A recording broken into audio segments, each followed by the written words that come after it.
Okay, so I'm here in my storage unit, which is why this is a bit echoey. You might also notice my storage unit has gotten bigger since the last time you saw it. Pay no attention to that. So I went to the electronics fair, electronics flea market, the one that used to be the Deanza flea market. The last one for the season, September, what is it, 7th, I think? And I got a bunch of junk, and I thought I'd go through and talk about that before I forget which stuff I got when, because that happens a lot. Alright, so let's go through some quick stuff. Got me two 3.5-inch floppy drives. Nothing special about them, but I can always use more of those because, you know, having 200 is not enough. Got a Mavica camera. This is an FD5, which is, so it's from the very first generation. This is the absolute lowest spec Mavica there is. So, haven't yet tested it to see if it works, but hey, it's good to have. Actually, it's got a battery in it. Does it turn on? No, it does not. Anyway. Also got an LS120 drive. I've got a couple of these, but these are always nice because they can read standard floppies as well, and they have an IDE interface, so they are easy to put into modern computers. They work quite fast, and they read, they read floppies, just regular floppies, just fine. A 5.5-inch drive came with a disc, which is Form Tool. No idea if this is readable. It's very dirty, so I kind of doubt it, but I'll try.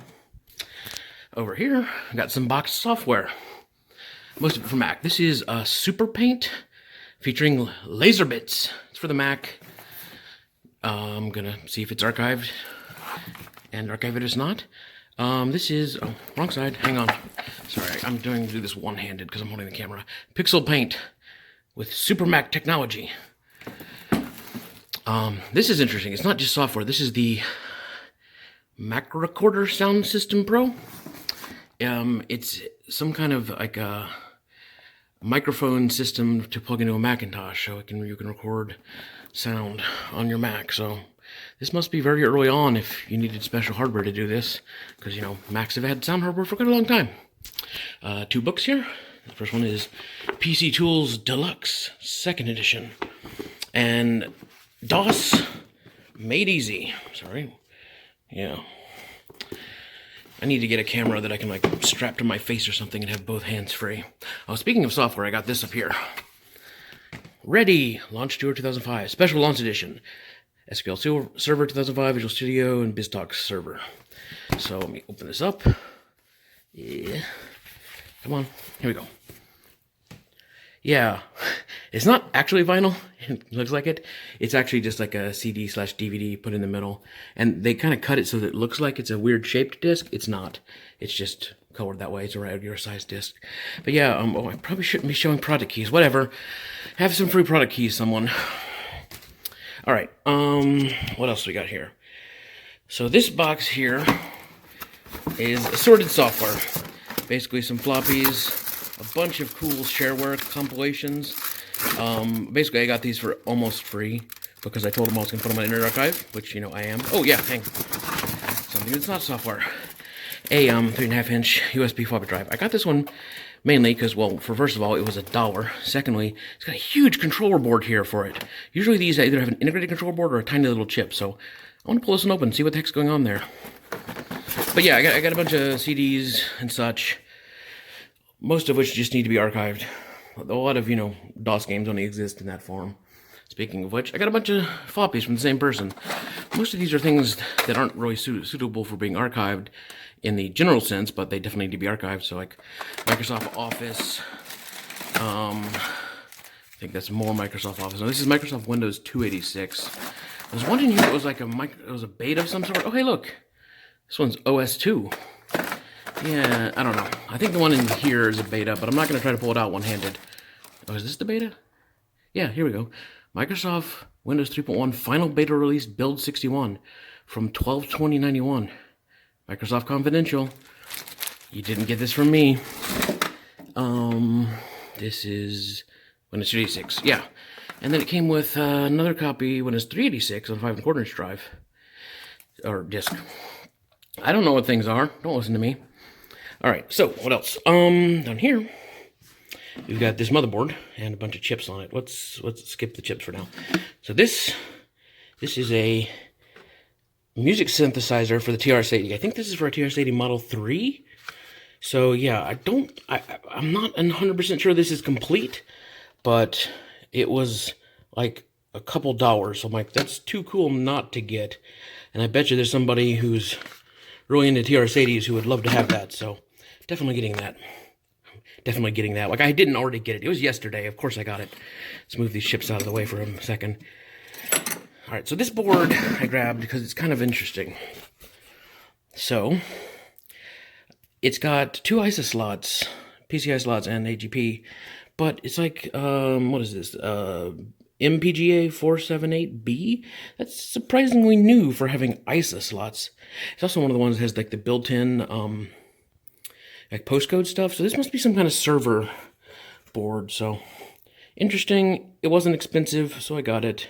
Built-in video? Yeah, built-in video. Interesting thing is the same person selling this had another one using the same chipset, but somebody clearly tried to reflow this chipset, and it was on, like, diagonally. It was not a good scene. I'm sure it did not work. All right, so chips. Let's see what we got here. We got a AMD 8088, a Intel 486DX, it's a 33 megahertz, a 486 from AMD. This is a 25 megahertz AMD, or 386DX. By the way, in 386DX has nothing to do with the floating point. This never has floating point. It has to do with the bus size, I believe.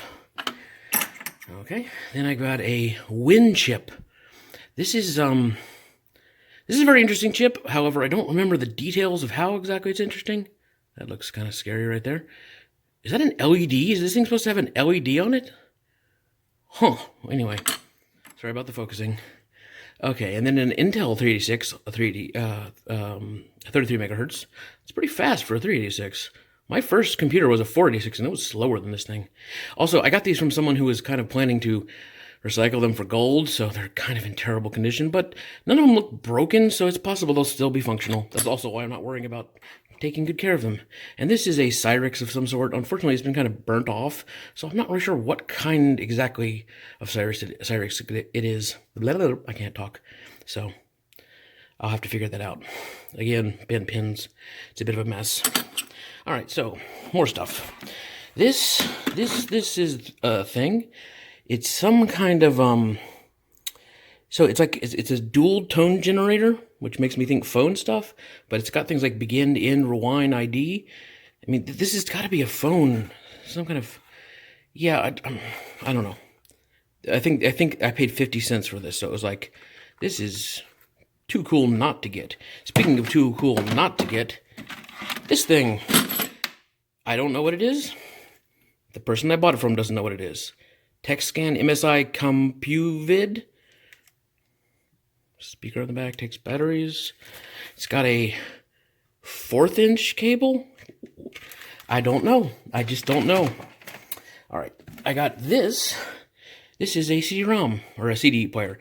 It's designed for automotive use, given that it's got the 7-volt adapter, but it's transparent. That's weird. It was $1. Had to get it. Speaking of getting something for $1, I think this here is a power supply for a Toshiba Libretto. Those are kind of hard to find. Again, $1. So, had to get it. All right, this is cool. So these musical games with Lowry Genius. Another one. This one's Styles.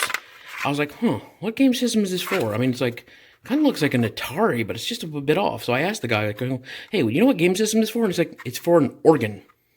So these are like games you play on a electronic keyboard. That's cool. So I had to get those. All right, what's next? Let's go over here. So this, and the one below it are two very similar, very kind of horribly rusty single board computers. They were very cheap, and I got them despite their rust. I mean, I don't think these are going to work because of this. This is the hard drive here, the M System Disk on Chip. That's basically an SSD in like a DIP 40 or DIP 32 kind of thing. I mean, this RAM might be good. I don't know. But, those are hard to find, and this thing was like $2 or something, so it was worth getting even if it ends up being totally crap. I also got a PCI video card from S3. Not sure how much RAM is on here. Mutech. Yeah, it's from Mutech. Huh. Now this was amusing. GPIB, so this is used in like old HP stuff, but it's PCIe, so this is clearly a very new card from Keysight. So yeah, Keysight still uses these on like scopes and stuff. But yeah, I'm sure I'll find a use for this. Then, another card here. Let me yoink it open real quick. Oh man, I bet you this sounds terrible, sorry. Okay, it is, it's a SCSI card. So yeah, SCSI card, IDE. It's the kind with the floppy drive built into it. That's nice. I like to find the ones that have the built-in floppy drive. Yeah, the standard 50 pin there, and can't remember what that connector's called. Anyway, good lord, this is becoming a long video. It's gonna be amusing. One of my longest videos is just a boring sort of, here's a bunch of stuff I couldn't be, good enough to organize into one video. All right, now this here, I'm not gonna pull out. It's a MFM drive with controller. I like to buy these with the controllers. It's really the only time I buy them, because sometimes there can be weird incompatibilities with controllers and drives. So this one has the controller already connected to it. I think this is something like a 40 megabyte drive. No idea if it works. And I promised the guy I bought it from that I would wipe it if it has any of his stuff on it. I will do that. I'm not just going to stick it up in Internet Archive. Ethical archiving, people. Alright, I just remembered something else. Check this out. It's a phone. It's a very transparent 90s phone. This one apparently came from Radio Shack. It's actually more amusing than it looks from the outside. Because you open it up, oh, the colors. The colors are so great. I don't know why it has a reset button. That's slightly strange. Let me pull this down here. Yeah, I mean, look at these colors. This thing, even though I'm sure it was made in the 90s, it's so 80s, it hurts. Alright. What else we got here? We got keyboards. So this one is actually probably one of the most expensive things I bought that day. This is a PC Junior keyboard. It's a wireless keyboard. I've already got one of these, but the one I have is the Chiclet keyboard, which means the keys are terrible. But this one is the more mechanical one. I'm getting into the PC Junior again now, because since I've got the Akabakuku ATX power adapter thing. No idea if this works. Kind of hoping it does, given how much I paid for it, but yeah. So, keyboards. Keyboards, won't you? So this keyboard I got, it was amusing because the guy I was buying it from wanted me to help him tell if it was like mechanical or not. It's very not. I mean, let me try to put it down and type on it. It's mushy. But I got it because, check this out here. This is one of those ones you can totally configurize between AT, XT. I have a bunch of those. All of them have bad keys, so I'm hoping this one will be nice and functional. Speaking of keyboards I have that are broken, this thing, I've already got one of these. This is a Luxe Spacesaver keyboard, although this one has Cume branding on it. So this one also is an AT-XT keyboard. Weirdly shaped, but you can configure it between the two, although you don't do it on the back. It's also very sticky. I don't like that at all. You have to pull off the one key, and there's a secret dip switch behind there. So I'm hoping this one will be a little better than the one I have. The one I have has several keys that kind of only mostly respond. Look at that. The enter key sticks out. Weird. Same person had this keyboard, which I had to get because it was just so tiny and cute. It's like one of those another little tiny one. Don't know who made this. What does it say? Does it say anywhere? BTC, of course. It's missing a key right here. Not actually sure what key that would be. Delete, maybe? But yeah, tiny, cute. Had to get it. Alright, so that's all the stuff in this terrible bit of space. So over here, we're going to get into the bigger crap. So, this thing is made of lead, but it's a magneto-optical drive of some sort. A magneto-optical disk drive subsystem, SMO S501, from Sony. So, I got it really cheap. Don't know if that's wedged in there. I would not be surprised if it is, but I always need magneto-optical drives. I don't need them, I want them. Anyway, I got this. This is nice.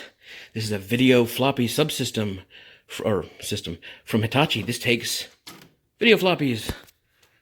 Yeah, given how much I've paid to try to get one of these that works, seeing one sitting on the floor for $5 made me go, yes, have to have now, immediately. So yeah, this here. This says keyboard on it. This is very much not a keyboard. What it is, good lord, octopus cables, is two SATA / SAS controllers. So, like, this one is a PCI, yeah, there's two PCIe SAS controllers. And when I say SAS, this is the SAS connector. They actually have these octopus connector-y things, so that they can also work as a SATA RAID. I was getting these because I need some SAS controllers, because I have a couple SAS drives that I picked up in assorted places that can't actually plug into anything yet. So I've got like a terabyte of SSDs I can't use. This is the kind of weird stuff you find when you work for a storage company and we throw lots of crap away because it's broken or didn't, classify or whatever. So obviously my storage company doesn't want to use it, but I might. And this was amusing. So this is another crazy octopus cable, but it's like a serial card, an async card actually. Look at that. Is that 4 rows? Good lord, that thing's insane. This is the famed DB Infinity. Yeah. So this one was amusing because I looked at it and went, oh, that's neat. I was like, oh yeah. And the guy's like, all right, you can have it. I'm like, what? He's like, yeah, a bunch of people come over and looked at that. You're the first one to go like, yeah, or, oh, I get it, kind of thing. Everyone else was just confused. So first person to recognize it gets it. That's kind of fun. Speaking of first person to recognize it, this is a Dupit. It looks like it's supposed to be like a CD-ROM drive or something. It's not. But it's got like ID or SCSI. Is that ID? I can't tell. But of course, look. Anyway, this is definitely like a CD case. This is definitely some kind of computer. I don't think it's like a full PC or anything, but it's also heavy. I'm betting there might be a hard drive in here. So I basically got this for like $5 because it's too weird to not get. I want to find out what the heck it is. So what else? Oh yeah, here. This is a cool computer. So this thing here, this tiny little thing, is weird. I think it might be designed as like a media center PC. It's like a little, it's pretty tiny. I mean, it's not super tiny, but it's a small Pentium 4. It's got, I think, an optical drive behind here. It's got a built-in floppy. Here's the weird thing. It's got PC MCIA and a desktop. Yeah, wireless card bus adapter. Well, card bus, not PC MCIA, because it's 30-bit. But yeah, that was just odd, and I think the guy wanted $10 for it. It's too weird not to get. It's got a lot of outputs here, like DVI stuff. So yeah, this is a neat little computer. Wanted to take it apart, figure out how it works, maybe build something cool out of it. Speaking of things I wanted to take apart and build something cool, this is a, what is it? It's a data analyzer. I got it mainly because, look, it's got a QWERTY touch keyboard. It feels horrible. Built-in CRT. It's like this little, like, portable unit. It's like, this thing's probably not a PC already. It could easily be built into one. So I'm going to see if it works. If it doesn't work, it's got a knob on the front. That's just awesome. I think this is for analyzing like serial connections, but yeah, this would be fun to build into a computer. Now this thing, good lord. This is an S-video player. This is professional as heck. So, not S-video, SVHS. So, SVHS is like a later upgrade to the VHS standard. This is a professional player for it. Since it's backwards compatible with VHS, you can use this to watch VHS tapes. It has exceptionally good quality outputs. It's in great shape other than this knob here missing, but I can possibly replace that. Yeah, so I'm going to use this to digitize tapes. It's going to be beautiful. This, speaking of beautiful, is an 8-inch floppy drive. Now this is from an HP system. It's I think it's from a descendant of the Amigo. TubeTube was talking to the guy about it, so I don't remember the details, but TubeTube probably does. I mainly got it because this drive here looks beautiful inside. It is completely clean. So many 8-inch drives I find are rusty, dusty, and I have no, excuse me, I have absolutely no trust in them ever working. But this one looks beautiful, so I'm going to hope really hard that it works great. I don't necessarily know if it's compatible with PCs. I might have to do some board swaps. But yeah, that's going to be fun. Okay, so this is, I believe, everything. Double check that there's nothing important in here. Nope, that's just bags.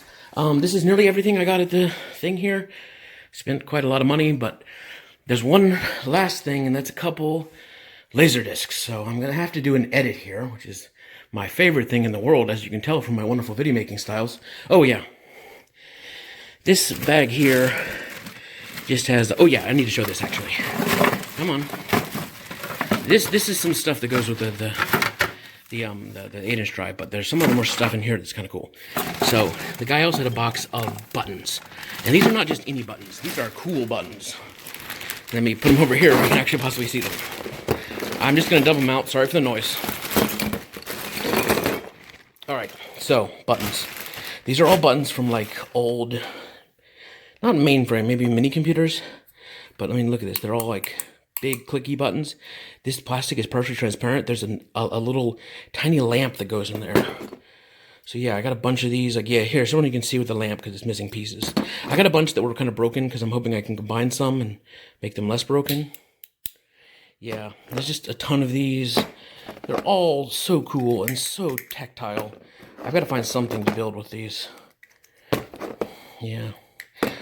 So this one was amusing. It's got a big power off on it, big clicky button. This one's neat because it's like rotary. I think what this is it's got a bunch of connectors, and each time you push this, it advances one position. Like one of those little pins that have like 4 colors in them, and you click it and it switches through them. Like that, but for buttons. Yeah. Screws are just falling out everywhere. File protect. This is just the lid for a button, but I love that little label. It's a fire protect label. Oh, file protect. Anyway, that's it. Last thing I got is a couple laser discs. I'll have to edit those on in the end, because this video is definitely not long enough. Alright, see you in a sec. Okay, so, laser discs, won't you? Mel Brooks' History of the World, Part 1. We've also got Ed Wood, the Johnny Depp Tim Burton film. I would rather have had actual Ed Wood films, but, you know, you take what you get. I've also got A Celluloid Closet. I actually have this one on VHS already. This is all about, you know, closeted actors and such, so it sounded interesting.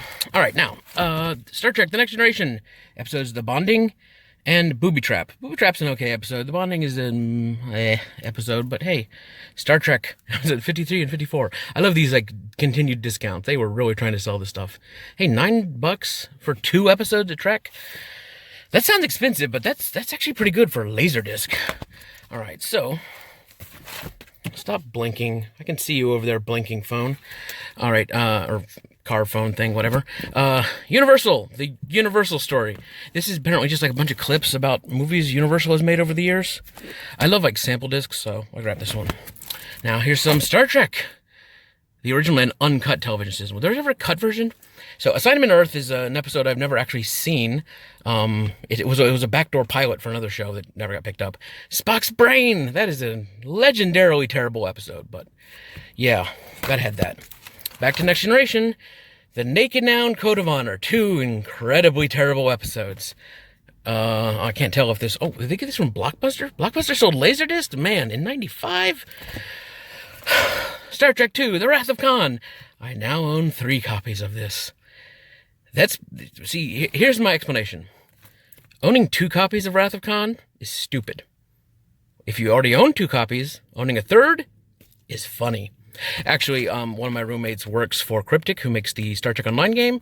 I am totally just going to give this, or one of the versions, to her so she can take it to their office and show it off. Because I'm sure a bunch of Star Trek geeks will not, you know, care about Star Trek II, The Wrath of Khan, easily the best of all the movies, on Laserdisc, easily the best of all formats. Silence of the Lambs. Yeah. Ooh, Orion Home Video. They are very bankrupt. The Professional, also known as Leon. Yeah, fun film. Cool to have it on Laserdisc. That's basically my justification for all my Laserdiscs. Like, that was a good film, now it's on Laserdisc, that makes it better. Speaking of films that are fun and way better on Laserdiscs, Priscilla, Queen of the Desert. The Adventures of Priscilla, Queen of the Desert. I love this film. You could probably argue that a lot of it is kind of problematic in the modern day, but when it came out, it was amazing. I think this thing won like what award did this win? It's got like not an Emmy. I don't know. It got something for costume design, because the costumes are amazing. Yeah. Now it's on Laserdisc. I think I own this on DVD. A boring format. You know what's not a boring format? Laserdisc. Anyway, one of my roommates, Madeline, just recently got one of my 7 or so Laserdisc players working in perfectly functioning order. It's actually a laser karaoke player, so it's got like cool multiple sound adjustments and such. So yeah, I can now watch these on laser karaoke. You may have seen her test it because, well, you can guess which video she tested on. I'll put a link to that clip in the description. All right, that's some of my stuffs. I don't think there's anything else. Probably not. Yeah. Can't wait for like March or whenever when they start up again. There shouldn't be a gap. I need electronics all days of the year. Damn it. not just summer months. All right. So hopefully a lot of these things that I just showed off today will get like longer videos later when I, do more in-depth looks into them. If not videos, at least long Twitter threads. So you might want to follow me if you want to hear more about that. I'm basically just going to keep sitting and just showing you the backs of these 3 drag queens from Australia. Yeah.